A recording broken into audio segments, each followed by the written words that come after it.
यदि जायता वा राष्ट्रे राजन्यशूररिषभ्यो दिव्याधि महारथो जायता दोग्ध्रीधेनुर्वोढारड्वाराशुः सप्तिः पुरन्धिर्योषा जिष्णु रथेष्ठाः सभेयो युवास्य यजमानस्य वीरो जायताम् निकामे निकामेन पर्जन्यो वर्षतु फलवत्यो न ओषधयः पश्यन्ताम् योगक्षेमो न कल्पताम् ॐ शान्ति शान्ति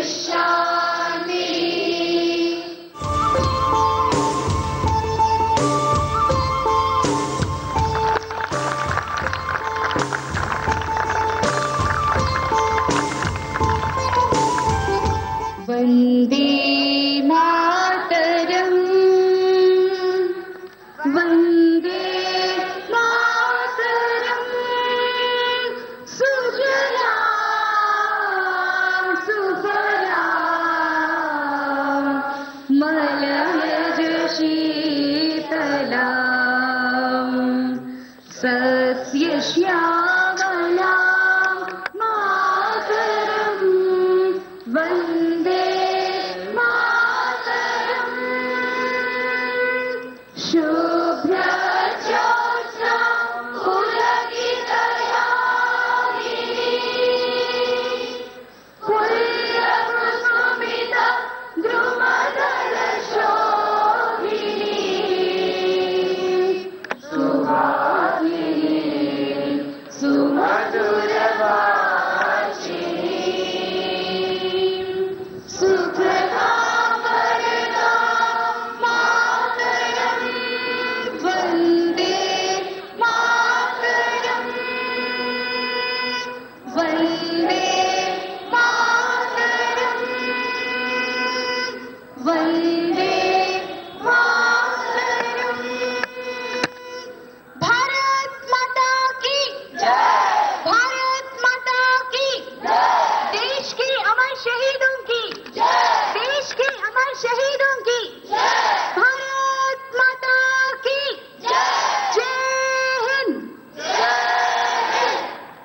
अस्मिन् पावन पर्वणि परम पूज्यानां स्वामिनां पूज्य गुरुवर्याणाम् आचार्यवर्याणां च आचार्यकुलस्य दिव्यपरिसरे वयं हार्दिकम् अभिनन्दनं च कुर्मः।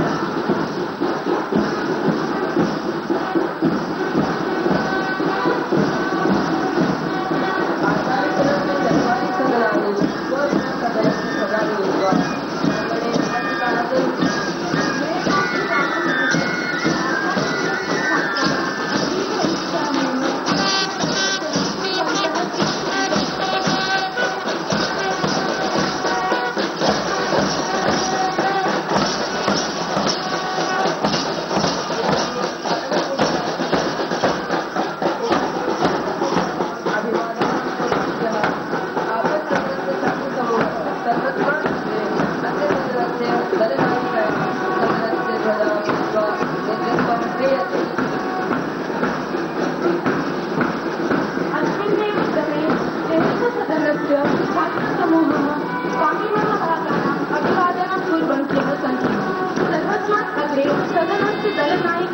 सदनस्य ध्वजं नीत्वा नेतृत्वं क्रियते। अधुना परमपूज्यानाम् अभिवादनं कुर्वन्त्यः पृथ्वीसदनस्य छात्रसमूहः सर्वस्मात् अग्रे अस्य सदनस्य दलनायिकया सदनस्य ध्वजां नीत्वा नेतृत्वं क्रियते। अस्मिन्नेव क्रमे कार्यसदनस्य छात्रसमूहः स्वामिमहाभागानाम् अभिवादनं कुर्वन्तः सन्ति। सर्वस्मात् अग्रे सदनस्य दलनायिकया सदनस्य ध्वजं नीत्वा नेतृत्वं क्रियते।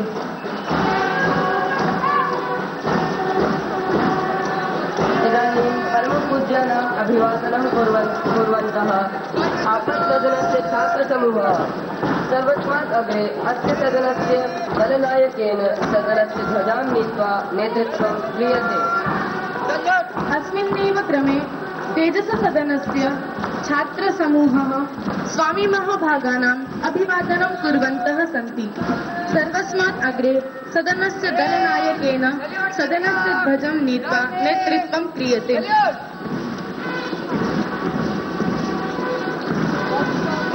अस्मिन्नेव क्रमे तेजससदनस्य छात्रसमूहः स्वामी महाभागानाम् अभिवादनं कुर्वन्तः सन्ति।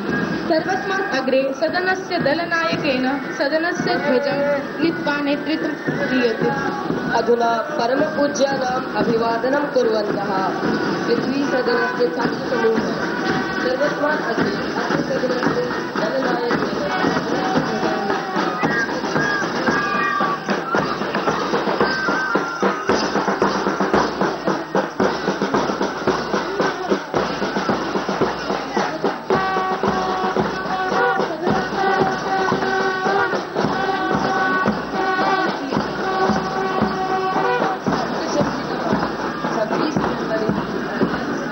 प्रगतिपथे अग्रसरम् आचार्यकुलं यत्र छात्रछात्राः स्वप्राचीनसभ्यतां संस्कृतं गरिमामयीं परम्परां वर्धनाय कृतसङ्कल्पाः दृश्यन्ते।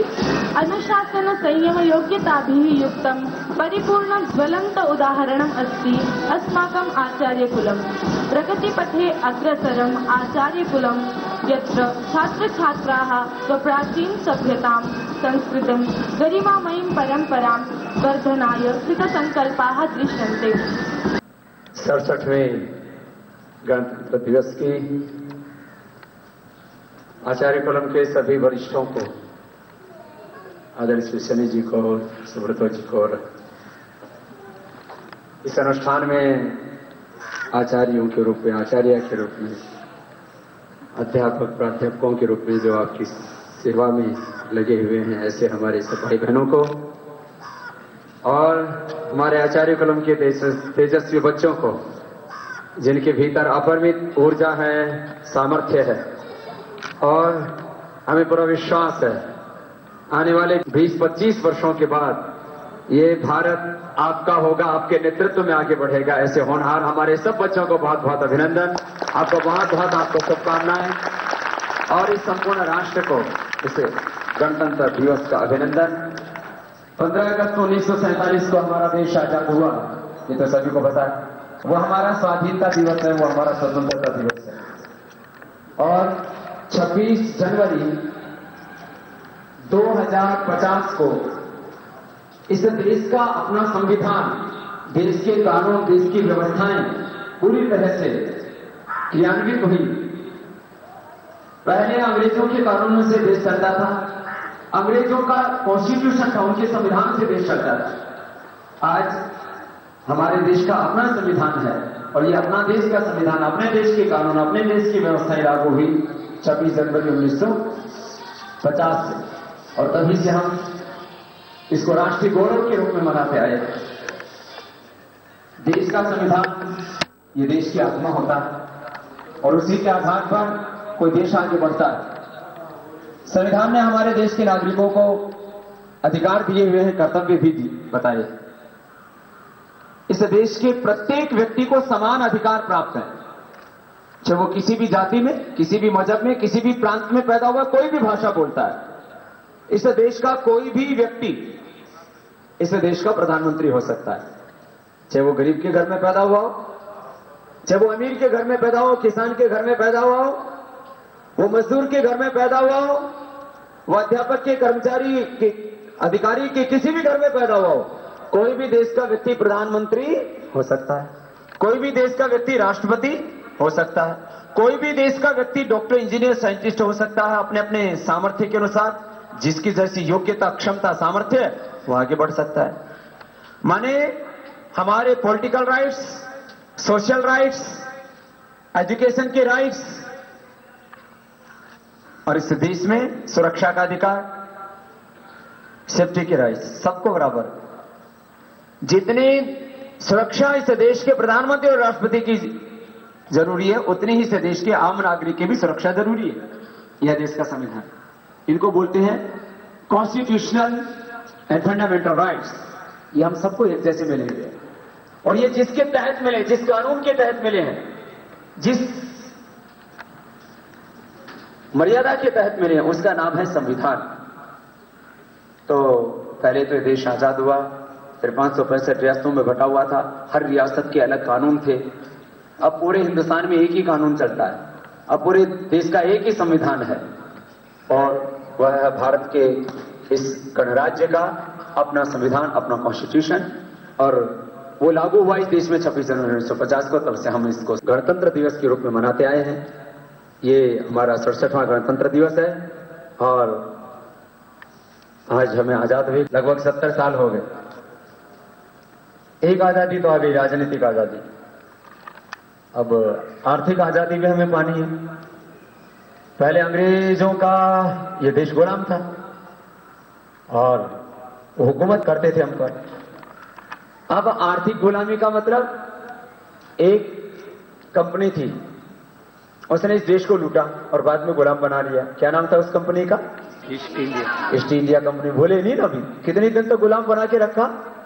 200 साल तक। कितने सालों तक? कम से कम 200 साल तक एक कंपनी ने, एक वो कंपनी जिसको यहां अजमेर में और सूरत में 2 जगह नमक, हल्दी ये बेचने का लाइसेंस दिया था। ये ईस्ट इंडिया कंपनी की कहानी है। क्या बेचते थे हमारे देश में? हल्दी और नमक बेचते थे। फिर धीरे धीरे और चीजें बेचने लगे, और उस समय के हमारे जो राजा थे वो उनको इतनी भी तवज्जो नहीं देते, उनसे कोई मिलता भी नहीं था। जब उनको, मैं वहां गया था अजमेर में, जहां से उनको लाइसेंस दिया, तो ऊपर से छत से फेंक दिया, बोले ले जाओ तुम्हें लाइसेंस दे दिया, अपने बेचना, नमक मिर्ची तो बेचना है तुमको। और उस कंपनी ने इस देश को क्या बना लिया? फिर बाद में गुलाम बना दिया। एक कंपनी ने देश को गुलाम बनाया और लूटा। तो आज भी तो विदेशी कंपनियां हैं देश में। कोई शैम्पू बेच रही है, कोई टूथपेस्ट बेच रही है, कोई साबुन बेच रही है, कोई क्रीम बेच रही है, कोई जूते चप्पल बेच रही है, कोई कपड़े बेच रही है।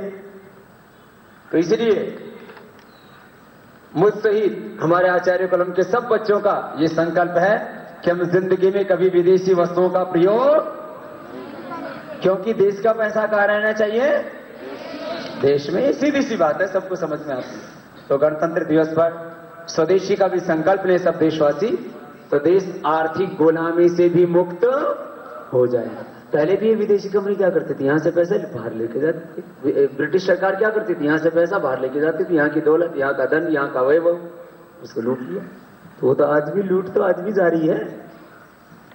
राजनीतिक आजादी तो मिली, तो हमें एक तो अपने देश को ताकतवर बनाना है। सब लोग एक बात कहते हैं, देश को ताकतवर बनाना है। देश ताकतवर कैसे बनेगा? जब एक नागरिक ताकतवर बनेगा, शक्तिशाली बनेगा, तो देश ताकतवर और शक्तिशाली बनेगा। देश पढ़ा लिखा कब बनेगा? जब एक बच्चा पढ़ा लिखा होगा।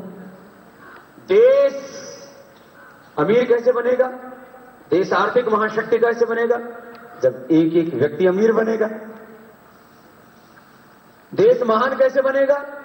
जब एक नागरिक, एक बच्चा महान बनेगा। हम लोग ना देश को ना कुछ अलग देखते हैं। देश हमसे अलग नहीं है। क्या बोला? देश हमसे अलग, हम ही में क्या रहता है? देश रहता है। इसलिए मैं बोलता हूं ना, मैं एक व्यक्ति नहीं, मैं भारत हूं। सबको क्या सोचना है? मैं भारत हूं, मुझ में भारत बसता है। मैं जैसा होगा वैसा मेरा देश होगा, जैसा मेरा देश वैसा मेरा देश, जैसा मेरा तन वैसे मेरा वतन। बस यही तो है। तो आप सब बच्चे बहुत अच्छे से तैयार हो रहे हैं। आपने बहुत जबरदस्त तैयारी की है। मैं भी कई दिनों से आया हुआ हूं, अभी 3-4 दिनों से। इससे पहले पूना था, इससे पहले मुंबई में था। मुंबई में भी सारे स्टार आकर के योग कर रहे थे हमारे साथ। और उसके बाद जब हम यहाँ आ गए तो मैं देखता था रोज आपकी परेड होती रहती थी, आपके संगीत बजते रहते थे। तो हमारे आचार्य कॉलम के बच्चे, मैंने कहा दुनिया के सबसे अच्छे बच्चे हमारे आचार्य कॉलम के बच्चे, और आपको ऐसे ही ऊंचे ऊंचे आगे आगे बढ़ते जाना है। आप क्यों अच्छे हैं? सभी अच्छे हैं। आपने अपनी अच्छाई को उभार दिया है और बहुतों की अच्छाई अभी उभर करके सामने आएगी। यहां आपको वैदिक शिक्षा देते हैं, आधुनिक शिक्षा देते हैं। आप यहां कंप्यूटर भी जानते हो, अंग्रेजी भी जानते हो, मैथमेटिक्स फिजिक्स भी जानते हो, सारे आधुनिक विषय भी जानते हो, और पुरुष सूक्त से लेकर के अग्नि सूक्त से लेकर के वेद के मंत्र भी जानते हो। हमारे आचार्य कुलम के बच्चों को जितने मंत्र आते हैं उतने मंत्र तो देश में अच्छे अच्छे पंडितों को नहीं आते, अच्छे अच्छे वेदज्ञों को नहीं आते। तो आप वेद के भी विद्वान हो, आप आधुनिक शिक्षा के भी विद्वान हो, और सब योगाभ्यास करने वाले योगी भी हो। जो योगी होता है वही उपयोगी होता है। आप योगी भी हो, आप बलवान हो, योद्धा भी हो, आप पढ़े लिखे हो, विद्वान भी हो, आप में सारी अच्छी चीजें हैं। बस कभी कभी कमर नीचे झुक जाती, इसको सीधा और रखा बोला था ना, हमारे जीवन में कोई बुरी आदत है? ये झुक करके बैठना भी अच्छी आदत है कि बुरी आदत? तो अच्छी आदत बना लो, सीधे बैठो। देखो एक खास बात, हमारे अंदर सभी तरह की बुराई भी पैदा हो सकती है और सभी तरह की अच्छाई भी। तो बुराइयों को तो हमें खत्म करना है अपने भीतर की, और अच्छाइयों को उभारना है, उनको प्रकट करना है। सब प्रकार का अज्ञान भी है और सब प्रकार का ज्ञान भी है। अज्ञान को खत्म करना है, दग्धबीज करना है, निर्बीज करना है, और ज्ञान को उभारना है। आपको ऐसे ही बनना है। तो आप एक एक भाई बहन में बहुत सामर्थ्य है, बहुत सामर्थ्य है, और अपने देश में भी बहुत सामर्थ्य है। बहुत बड़ा है अपना भारत। इसमें प्राकृतिक संपदा बहुत ज्यादा है। प्राकृतिक संपदा समझते हो? नेचुरल रिसोर्सेज, लोहा, कोयला, आयरन, बॉक्साइट, सोना, हीरे, चांदी, सब कुछ है। अपनी ये धरती संपदाओं से भरी पड़ी है। इसको बोलते हैं भू संपदा, नेचुरल रिसोर्सेज, प्राकृतिक संसाधन बहुत अपने देश में। प्राकृतिक संपदा बहुत है देश में। ये बौद्धिक संपदा, दिमाग हमारे देश में कम है क्या? बहुत है। बौद्धिक संपदा बहुत ज्यादा अपने देश में। प्राकृतिक संपदा बहुत है, बौद्धिक संपदा बहुत है हमारे देश में। और युवा संपदा, सबसे युवा देश दुनिया का भारत देश है। युवा संपदा हमारे पास में, हमारे पास में प्राचीन ज्ञान की बहुत बड़ी विरासत, बहुत बड़ी संपदा है। नॉलेज के रूप में ज्ञान संपदा हमारी बहुत बड़ी है, और हमारे इतिहास की बहुत बड़ी विरासत, संपदा, बहुत बड़ा गौरव हमारे पास में। अपने पुरखों ने कितने बलिदान दिए, कितनी कुर्बानियां दी, कितना उनके भीतर पराक्रम था, शौर्य था। तो हम सबको अपने देश के ऊपर गौरव होना चाहिए, अपने महान देश के ऊपर हमें स्वाभिमान होना चाहिए, और इसे देश को और महान बनाने के लिए हम सबको पुरुषार्थ करना है। और हमारे पुरुषार्थ से हम भी आगे बढ़ेंगे, और जब हम आगे बढ़ेंगे तो देश आगे बढ़ेगा। जब हम समृद्ध होंगे तो देश समृद्ध होगा। जब हमारा विकास होगा तो देश का विकास होगा। पूरे देश में बात की जाती है ना, देश को समृद्ध बनाना है, देश को परम वैभवशाली बनाना है, देश का विकास करना है, देश को खुशहाल बनाना है। तो ये कैसे होगा? जब व्यक्ति व्यक्ति समृद्ध बनेगा, व्यक्ति व्यक्ति खुशहाल बनेगा। जब एक एक व्यक्ति विकास करेगा, आगे बढ़ेगा, तो देश हमारा आगे जाएगा। तो हम ऐसे स्वयं में, खुद में, अपने देह में अपने देश को देखें, अपने तन में अपने वतन को देखें, और ऐसे ही आगे बढ़ते रहें। आज एक बार पुनः आप सबको बहुत बहुत आशीर्वाद है, खूब खूब आपका अभिनंदन है, और आप निरंतर पुरुषार्थ करते हुए, निरंतर आगे बढ़ते हुए खुद सफलता के शिखर पर पहुंचेंगे, और इस भारत को भी परम वैभवशाली जगत गुरु, विश्व गुरु बनाएंगे। इस संकल्प के साथ आप अभी तो एक जीवन के बहुत महत्वपूर्ण कार्य में लगे हैं और वह है अपने ज्ञान को बढ़ाना। दुनिया में जो भी महान हैं, जो भी महान हुए और आगे जो भी महान होंगे, सफल होंगे, कामयाब होंगे, रोल मॉडल होंगे, आइकॉन होंगे, इस दुनिया को आगे ले जाने वाले लोग होंगे, वो वही होंगे जिनका मस्तिष्क बहुत उन्नत होगा। जो ज्ञानवान होंगे यही महान होंगे और वही आगे किसी भी क्षेत्र में जाएंगे, वहां खुद भी खुश रहेंगे और करोड़ों लोगों को खुशियां बांटेंगे, खुद भी आगे बढ़ेंगे, करोड़ों लोगों को आगे बढ़ाएंगे। मैं तुम्हारे सामने खड़ा हूं, मैं भी आपकी तरह एक दिन बच्चा ही था। ये दाढ़ी मुझ तो मेरे को बहुत बाद में आई है, ये तो सभी को आ जाते हैं जो पुरुष के शरीर में होते हैं। हम भी आपकी उम्र से गुजरे तो हमने भी आपकी तरह ही यात्रा शुरू की, लेकिन आपको जैसे अच्छा वातावरण मिला हुआ है ना, ऐसा अच्छा इन्वायरमेंट हमको नहीं मिला था। इतना बढ़िया आचार्य कुलम करीब 50 करोड़ रुपए खर्च करके बनाया, जमीन अलग से। हमारे स्कूल में तो 5 लाख रुपए भी खर्च नहीं हुए होंगे और तुम पढ़ रहे हो 50 करोड़ के आचार्य कुलम में।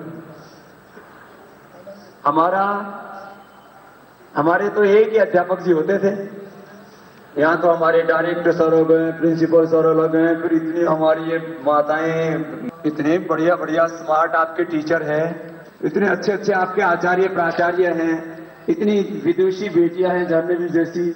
तुम्हें तो एक भी नहीं मिली ऐसी दीदी, ऐसे दादा। हाँ? हम तो ऐसे ही शीशम के पेड़ के नीचे बैठ के पढ़ लिए। हमको वार्डन वुडन तो हमको पता ही नहीं था, वार्डन और गार्डन क्या होता है। हमको तो ज्यादा भूख लगती थी तो वो लाल मिर्ची और थोड़ा कचरी और वो थोड़ा सिलबट्टे पर रगड़ी और उसके ऊपर रोटी रगड़ दी और गोल बना के खा गए।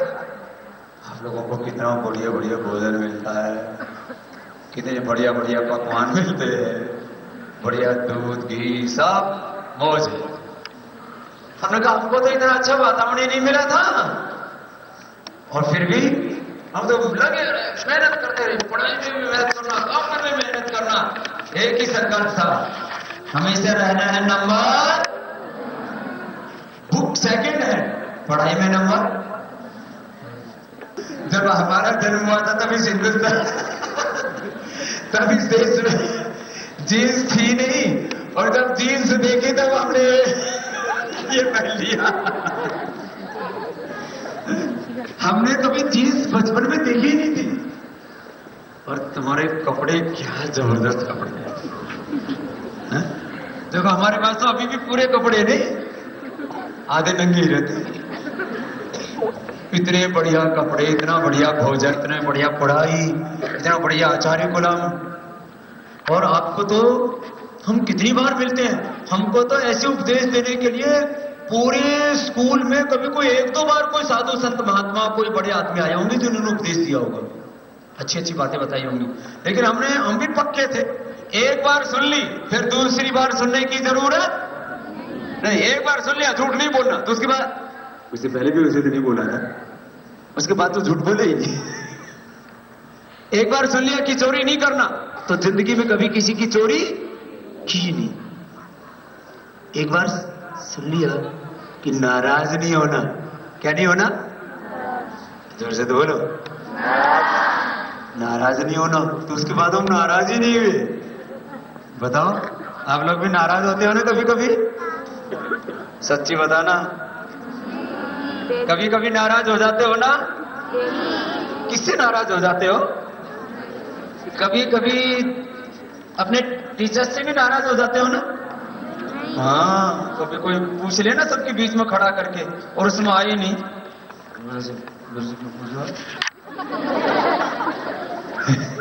तो पूछने से भी नाराज हो जाते हो। कोई आपको किसी दिन उठने की इच्छा ना हो और कोई उठा दे तो अच्छा नहीं लगता। आपकी पढ़ने की इच्छा ना हो और आपको कोई पढ़ने के लिए बोले तब क्या बोलते हो? खेलना है, नाराज हो जाते हो ना, कोई पढ़ने के लिए ज्यादा बोले तो? कभी किसी से नाराज और एक बार सुन लिया तो बाद में इसको कहने की जरूरत नहीं। आज हम आपके सामने खड़े हैं, हमने कभी एक बार भी किसी की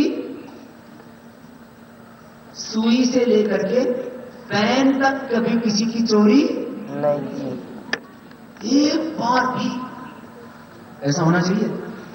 एक बार भी चोरी, एक बार भी लिखना, एक बार भी झूठ नहीं बोलना। आप लोग भी कभी नहीं बोलते ना? चुप कैसे हो गए? एक बार भी झूठ नहीं बोलना। ये बहुत जरूरी बात है। कुछ लोग ना ऐसे तो झूठ नहीं बोलते, लेकिन ऐसे बोल देते। ऐसे नहीं, एक बार भी झूठ बोलने से मैंने बार बार कहा है, झूठ बोलने की क्या पड़ जाती है? अब इधर मुंह कर लो।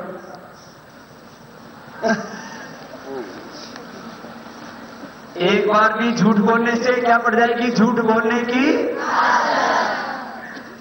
और फिर आदमी ना झूठ बोल देता है ऐसे। ना, ऐसे नहीं होता।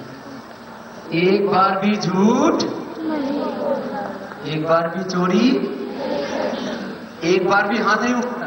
किसी को ऐसे हाथ उठाने की, ऐसे मारने की आदत पड़ जाए ना, अभी तो हम मार नहीं रहे, नहीं तो हमको आदत पड़ जाएगी। ऐसे किसी को आदत पड़ जाती है ना, फिर वो हाथ उठाने की आदत पड़ जाती है, फिर किसी पर हाथ उठा लेते। आप लोग कभी किसी का ऊपर हाथ तो नहीं उठाते? सच्ची सच्ची बताओ, अकेले में भी नहीं। हाथ उठा देते कई बार, मार दूंगी। ऐसे मारते नहीं, लेकिन ऐसे कर तो देते हैं ना कभी कभी। ऐसे भी नहीं करना चाहिए, ये भी आदत अच्छी नहीं है। ये आदमी अच्छा ही होना कैसे होता है? जैसी आदत वैसा आदमी, जैसी आदत वैसा। अब जैसे किसी को बैठे बैठे ना ये धरती को लेने की आदत पड़ जाती है, तो बैठे बैठे कुछ लोग 150 ग्राम घास उठाते हैं। ये उठाते रहते हैं ऐसे बैठे बैठे, और ऐसे बात भी सुन रहे हैं और ऐसे घास उठाने जा रहे हैं। कभी भी उठाना चाहिए हमें। तो बैठे बैठे ये आदत पड़ गई, तो फिर क्या दरी पर बैठे तो दरी के भी पूरे अच्छे उड़ा देते उसके धागे निकाल निकाल करके।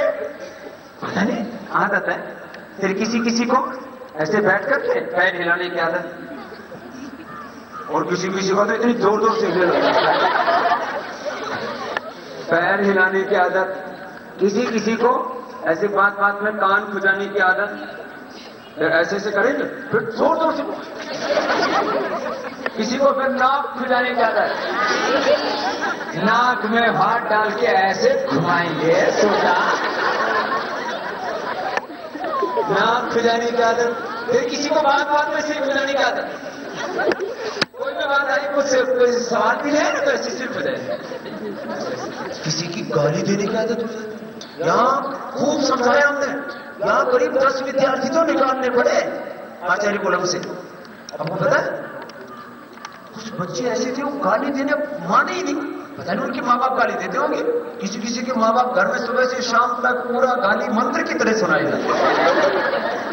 जैसे आप लोग उठते ही मंत्र पढ़ते हो, खाना खाते समय मंत्र पढ़ते हो, पढ़ते समय मंत्र पढ़ते हो, तो बहुत से लोग मंत्रों की तरह गाली बोलते रहते हैं। तो ऐसे माता पिता को और फिर उनके बच्चों को क्या पड़ जाती है? गाली देने की आदत। तो अपने को गाली देने की आदत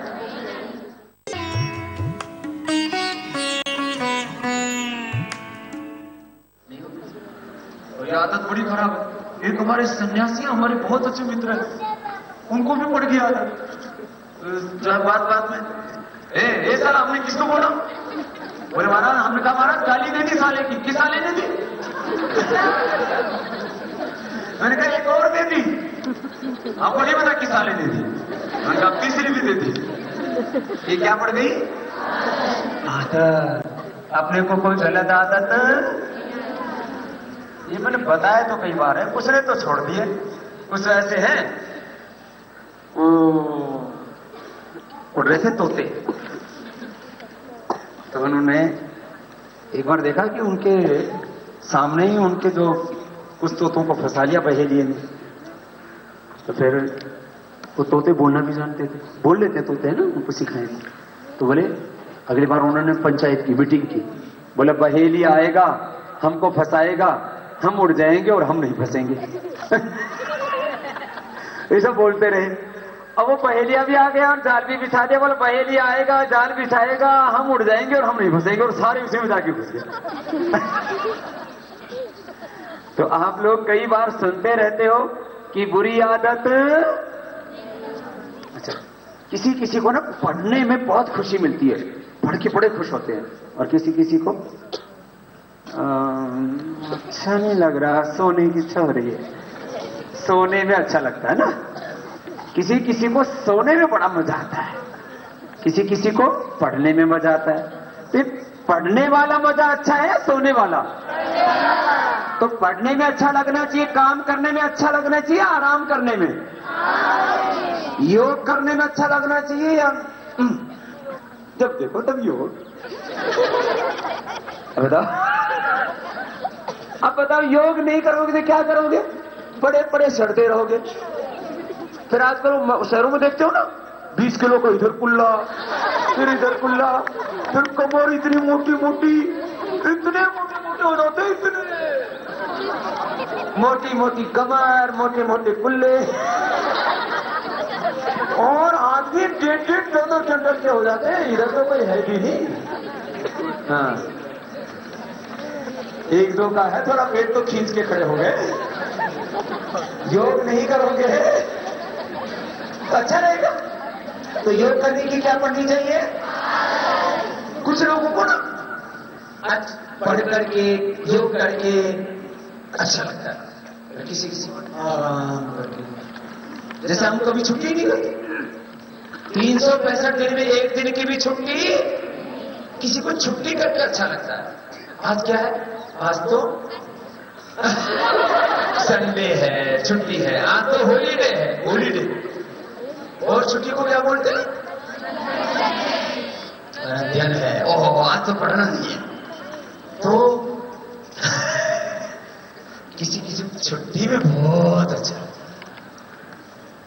हमने तो छुट्टी की, एक दिन की भी छुट्टी की कर दी छुट्टी। 26 जनवरी को तो मैं कह रहा था सारा दिन छुट्टी मनाता, मेरे को आज भी छुट्टी नहीं। सुबह 3:30 बजे उठा, सबसे पहले योग करा, सेना के लोग आए थे। अब सेना में भी योग निरंतर होगा, अनिवार्य रूप से होगा। कुछ बटालियन सभी आई हुई है, बाकी और आ जाएंगे, और पूरे देश की सेना में हम योग करेंगे।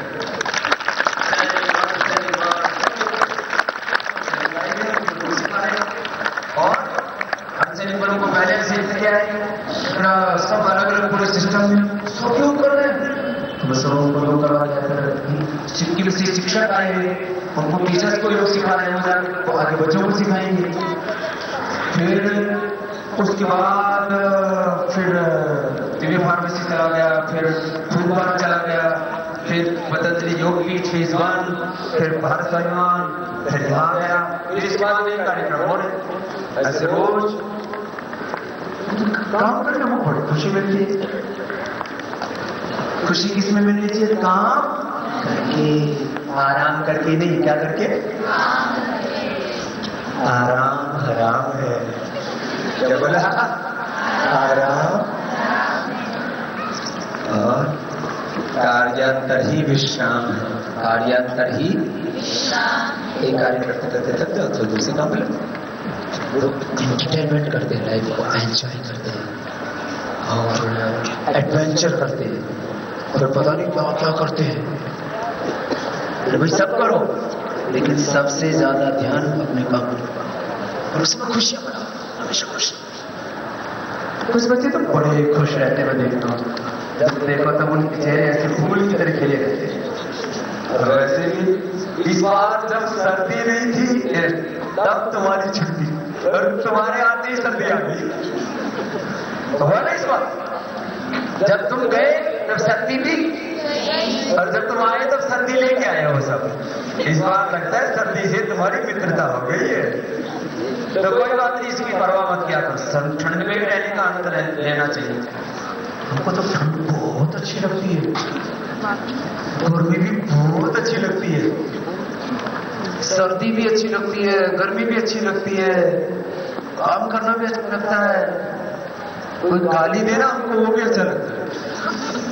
जैसे बहुत लोग मुझे गाली देते रहते हैं ना टीवी चैनलों को इधर उधर, इनको दे लो गाली, अब अपना काम कर रहे हैं, हम लेते ही नहीं। वो गाली देते हैं हम लेते ही नहीं, वो गाली देकर के होगा आसमान उड़ गई, हमने एक्सेप्ट ही नहीं किया। तो हमको हमेशा खुश रहना चाहिए। कैसे रहना चाहिए? खुश रहते खुश, खुश रहते खुश, खुश रहते खुश, हमेशा जब देखो तो ऐसे जैसे फ्यूज हुए। तो सबको कैसे रहना है? खुश। और खुशियां मनाने के लिए काम करना है। खुशियां मनाने के लिए क्या करना है? काम करना है, मेहनत करनी है, खेल के समय खेलना है, जो काम कर रहे हैं उसी में खुश है। हवन करते समय हवन करने में खुश, योग करते समय योग करने में खुश, खेलते समय खेलने में, और पढ़ाई करते समय पढ़ाई करने में, और मेरी वजह से फिर जिंदगी में हमेशा काम करने में खुश रहो। हमारे साथ में पढ़ने वाले बहुत से लड़के थे, कुछ लड़कियां भी एक जैसा होता है स्कूल में, इधर एक लाइन लड़के बैठते थे, एक लाइन लड़के बैठे। तो कुछ तो उसमें बेरोजगार है बेचारे, ऐसे घूम रहे, खाने की रोटी भी नहीं मिल रही। मेरे साथ पढ़ने वालों की बात बता रहा हूँ, तो 2-4 पढ़ लिख करके कुछ छोटी मोटी नौकरी मिल गई, बाकी अपने आप भी पूरे खुश नहीं है, दूसरों की खुशियां देने की बात छोड़ो। और हमने क्या किया? हम खुद भी खुश हैं, और हमने कितने लोगों को खुशियां बांटी हैं? हजारों नहीं, लाखों ही नहीं, कितने करोड़ों लोगों को खुशियां बांटी। बोलो, यदि हम कुछ भी नहीं करते तो कुछ भी दुखी रहते, खुद भी खुश नहीं रहते, औरों को खुशियां कहां से बांटते हैं? इसलिए आपको खुद भी खुश रहना और दूसरों को खुशियां बांटनी है। खुद भी आगे बढ़ना और सबको आगे, खुद भी समृद्ध बनना और सबको समृद्ध, खुद भी वैभवशाली बनना है और देश को भी वैभवशाली, परम वैभवशाली बनाना है। ऐसा है आज का दिन, गणतंत्र दिवस की परम संकल्प लें कि हम भी महान बनेंगे और हमारे अपने देश को भी महान, ऐसे हमारे अच्छे बच्चे खुद बहुत अच्छे बनकर के दिखाएंगे और अपने देश को भी बहुत अच्छे बनाएंगे। आप सबको बहुत बहुत शुभकामनाएं। आपको हमने बस इतनी बात बता दी, यही बात। देशभक्ति की बातें बहुत करते हैं ना, कुछ लोग भाषण भी देते हैं, गीत भी गाते हैं, भारत माता की जय, वंदे मातरम। अभी बोलते हो ना, क्या बोलते हो? हाथ उठाओ, भारत माता की वंदे वंदे वंदे मातरम क्यों बोलना चाहिए? भारत माता की जय बोलनी चाहिए, तिरंगा भी फहराना चाहिए। लेकिन क्या भारत माता की जय वंदे मातरम बोलने से तिरंगा फहराने से देश महान बन जाएगा? देश कैसे महान बनेगा? जब सब महान बनेंगे, देश कैसे आगे बढ़ेगा? जब सब आगे बढ़ेंगे। ये तो देश तो हमसे ही है ना। तो हम कहते हैं मैं देशभक्त हूं, क्या करता हूं? मैं जो भी मिलता उसको वंदे मातरम बोलता हूं। मैं देशभक्त भाई, वंदे मातरम तो बोल, लेकिन मैं देशभक्त। जो भी अच्छा काम कर रहा है, जो अध्यापक अच्छे से पढ़ाते हैं, जो आचार्यगण अच्छे से पढ़ाते हैं, जो विद्यार्थी अच्छे से पढ़ते हैं, जो किसान अच्छे से खेती करते हैं, जो मेरी तरह से सन्यासी सबको योग सिखाते हैं, सबको आगे बढ़ाते हैं, सबको सब प्रकार से शारीरिक रूप से, मानसिक रूप से, आध्यात्मिक रूप से, राजनीतिक रूप से, आर्थिक रूप से आगे बढ़ाते हैं, जो भी अच्छे काम कर रहे हैं वो सब देशभक्त हैं। आज की एक नहीं, जो भी अच्छे काम कर रहे हैं वो सब, और जो अच्छे काम नहीं कर रहे हैं वो ये देश के दुश्मन है, गद्दार है। तो अच्छे काम करना ये क्या है? देश भक्ति। और बुरे काम करना ये देश के साथ गद्दारी। बुरे काम करना ये देश के साथ, अच्छे काम करना ये देश के साथ खुददारी बोलते हैं। ये देशभक्ति है। और ना अच्छे काम करना हो ना बुरे काम करना, ये कौन सा है? कुछ लोग कहते हैं कुछ भी नहीं करते, वो देश के ऊपर बोझ है। भगवान उनको जल्दी उठा के ऊपर बुला ले, जिससे कि धरती माता को बोझ थोड़ा सा 100-200 किलो कम हो जाए। तो सबको ऐसे महान बनना है। अच्छा, आप लोग ना सोचते तो बहुत अच्छा हो सबके सब। और फिर जब मैं कभी कभी आता हूं तब 2-4 दिन तो स्वामी जी ऐसे बता के कहते ऐसे बनना है। अब फिर 2-4 दिन के बाद ठंड पड़ जाती। बोला ऐसा भी होता नहीं किसी किसी की चीज। एक बार जो चार्ज हो गए, अरे वो तो जो बैटरी डिस्चार्ज इसलिए हो जाती है, उसके तो किसी की बहुत थोड़ी होती है। तुम्हारी बैटरी कभी भी डिस्चार्ज नहीं होनी चाहिए। बस हमेशा उत्साह से भरे रहो, ठीक? तो आप सब अभी हमने बहुत कुछ सुनाया, अब आप बहुत कुछ दिखाएंगे, बहुत कुछ सुनाएंगे, आप कभी सुनेंगे। आप सबको, सब आपके आचार्य गणों को, सबको बहुत बहुत अभिनंदन, बहुत बहुत आशीर्वाद। बोले भारत माता की। हमारी कार्यक्रम मालिका का प्रथम पुष्प एक देशभक्ति गीत है, जिसके बोल हैं, हो जाओ तैयार साथियों, हो जाओ तैयार।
जिस धरती का चरणामृत ही राम सेतु का सृजन करे, अंबर शीश की प्रथम किरण ही हर दिन जिसका हवन करे, शिव शंकर जिसके मस्तक पर अमरनाथ बन शोभित है, जिसकी विस्तारित पर सीमा शिव पुराण में वर्णित है।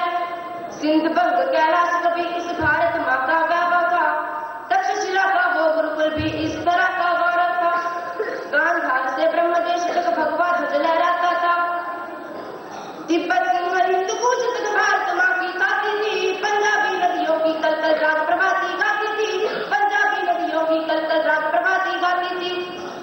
संत विवेकानंद हमारे धर्म ध्वजा फहराता था, तब जाकर बलिदानी भारत विश्वगुरु कहलाता था।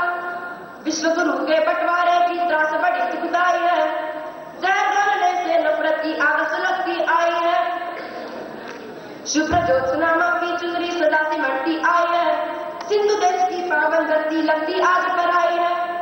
शस्य श्यामला अचला को पर कोई काट नहीं सकता, मन बटता बेटों का माँ को कोई बांट नहीं सकता, हस्ती मिट्टी नहीं हमारी ये समझाने आया हूँ, मैं भारत का सोया स्वाभिमान जगाने आया हूँ, मैं भारत का सोया स्वाभिमान जगाने आया हूँ। वो बंटवारे की तस्वीरें सच में बहुत खिलौनी थी, पर भारत के किस्मत में यह अनहोनी ही होनी थी। याद करो रेलों में कैसी रद्दी लाशें आई थी, माँ बहनों को लूट लूट कर कैसी आग लगाई थी। आम आदमी मरता क्यों है मजहब के हुजंगों में, इसका उत्तर छुपा हुआ है राजनीति के रंगों में। इस उत्तर ने भारत माँ के अंग अंग को काट दिया। विश्व बंदिता वेद भूमि की व्यथा सुनाने आया हूँ, मैं भारत का सोया स्वाभिमान जगाने आया हूँ, मैं भारत का सोया स्वाभिमान जगाने आया हूँ। अस्तित्व के रागों वाला जहर देश में फैल रहा, दुश्मन से कंधों से मिलकर खूनी होली खेल रहा, खून से सनी जयपुर की सड़कें या मुंबई की मीनारें, अक्षरधाम का पावन आंगन या संसद की दीवारें, मुट्ठी अपनी बीच बीच कर अब तक हमने सहन किया, अर्जुन होकर के हनुमान का जामा हमने पहन लिया। चीखे सुन सुनकर भी खुद को युद्ध नहीं कर पाए हम, आर पार की बातें कर भी युद्ध नहीं कर पाए हम। घायल मातृभूमि के लहरे भाव दिखाने आया हूँ, मैं भारत का सोया स्वाभिमान जगाने आया हूँ, मैं भारत का सोया स्वाभिमान जगाने आया हूँ। अंगारों के पथ पर भी हम कभी मौत से डरे नहीं, सौ गांव सहे सीने पर मरकर भी हम मरे नहीं। बारूदी चिंगारी क्या है दावा से जले नहीं, दीवारों में चिने गए पर धर्मी युद्ध से टले नहीं। होड़ मचेगी फिर भारत में बेटों के बलिदान की, फिर शहीद से लिख देंगे हम गाथा हिंदुस्तान की। उठो हिंद के वीर वतन की किलकारी में जोश भरो, स्वाभिमान का ध्वजा उठाकर पांचजन्य का घोष करो। कुरुक्षेत्र के रण में गीता ज्ञान सुनाने आया हूँ, मैं भारत का सोया स्वाभिमान जगाने आया हूँ, मैं भारत का सोया स्वाभिमान जगाने आया हूँ। तुम चाहो तो कचरा कचरा रत्नाकर हो सकता है, तुम चाहो तो कंकर कंकर शिव शंकर हो सकता है, तुम चाहो तो राम रस का दौर शुरू हो सकता है, तुम चाहो तो फिर से भारत विश्वगुरु हो सकता है। फिर से निर्मल कर सकते हो तुम गंगा के घेरों को, फिर दावा न कर सकते हो इंकलाब के नारों को, तुम मुट्ठी में कर सकते हो सूरज चांद सितारों को। युवा शक्ति के अंतर्गत प्रभावित कराने आया हूँ, मैं भारत का सोया स्वाभिमान जगाने आया हूँ, मैं भारत का सोया स्वाभिमान जगाने आया हूँ। तुलसी ने लिख डाला भयविन प्रीत नहीं हो सकती है, युद्ध घोष के बिना हमारी जीत नहीं हो सकती है। शीश वतन का खतरे में हम किससे भी अनजान नहीं, किधर या बकरा से डरती शेरों की संतान नहीं। सिंहनाद कर सीमाओं पर बिगुल बजाना ही होगा, अरिमुंडा से चामुंडा का बख्शना ही होगा। जिस दिन भारत की दरिया बकरे की मुंडी काटेगा, पाक चीन का अमेरिका भारत के तलवे काटेगा।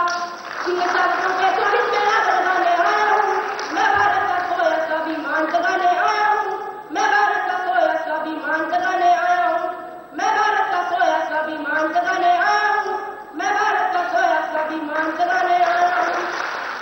26 January 1950, it was a day when we became a sovereign democratic republic country and the constitution of our country came into the force. There's a reason behind the selection of 26 January as a Republic Day. In 1930, national leaders of our country country, hoist state tricolor, national flag of India on the banks of Ravi River. People were asked of the January 26th as the Independence Day of our country. But when we got independence in 1947, the importance of this important day started to vanish. So our national leaders chose 26th January to honor the Purna Swaraj Declaration of 1930, our freedom struggle and freedom fighters. This is the 67th Republic Day of India. In this big time, let's take a quick walk from the old forest invaded India to the modern India of 21st century. It's our duty on this day to pay obeisance to our founding fathers who have made it possible for us to stand together, to breathe the fresh air of freedom and democracy. Today, we are enjoying the fruits of their labor. They shed their blood, sweat and tears so that we could sleep peacefully and awaken to a new morrow. But the most important lesson that we should learn from them, which has become more relevant today than 66 years ago, is the lesson of tolerance. Now, more than ever, it is imperative that we develop the spirit of accommodation towards all the religions, all nations and all people. We should be proud to belong to a nation which taught the world unity in diversity and universal acceptance. We believe in the world as one family, Vasudhaiva Kutumbakam. We accept all religions as true. Our country has been a shelter for the refugees of many nations. The affirmative, enduring and energizing values that have been handed down to us by our forefathers need to be